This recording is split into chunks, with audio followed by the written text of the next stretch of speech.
Good evening, ladies and gentlemen. In this video, we are going to talk about the China-Pakistan Economic Corridor (CPEC), which is commonly called as CPEC corridor. What is CPEC corridor? We have to note that it is major concern for why it is major concern for India.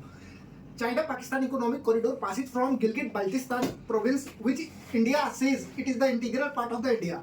So China-Pakistan Economic Corridor passes, and China-Pakistan Economic Corridor is one of the major project of China's Belt and Road Initiative, from which China want to connect the older Silk Route, which China prevailed in the ancient time. So it is the larger project which the Xi Jinping government from 2013 had initiated.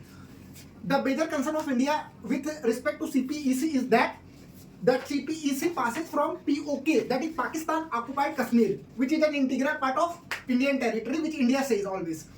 CPEC corridor can prevail because Pakistan give the major portion of CPEC corridor to the China for the loan purpose. The CPEC corridor is also essential because for Pakistan economy, because it connects the Gwadar port, which is located in the Pakistan. So CPEC corridor, Gwadar port as well as Karachi port are each other connected, so that China initiated the development by making a lot of infrastructure in that region. China-Pakistan economic corridor can be countered by countries like India and with the Quad countries as well as Western economy. In the G20 meeting of previous time which we have held, in that the Prime Minister Narendra Modi along with the world superpowers had projected PGII project, that is Partnership Group for Infrastructure Investment, which connect India with the Middle Eastern countries. Along with China also want to counter India by the string of pulse policy.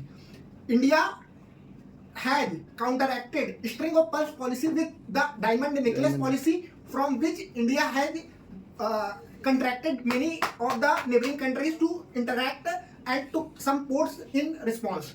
So overall, India stand is that CPEC corridor is illegal part because it is gone from the Pakistan occupied Kashmir, which is an integral part of India. India in the United Nations as well as other big platform has continuously saying this. So CPEC corridor is illegal and India does not want to join BRI, Border Road Initiative project, because CPEC is the part of BRI. So that it is concluded that CPEC is an integral part of India.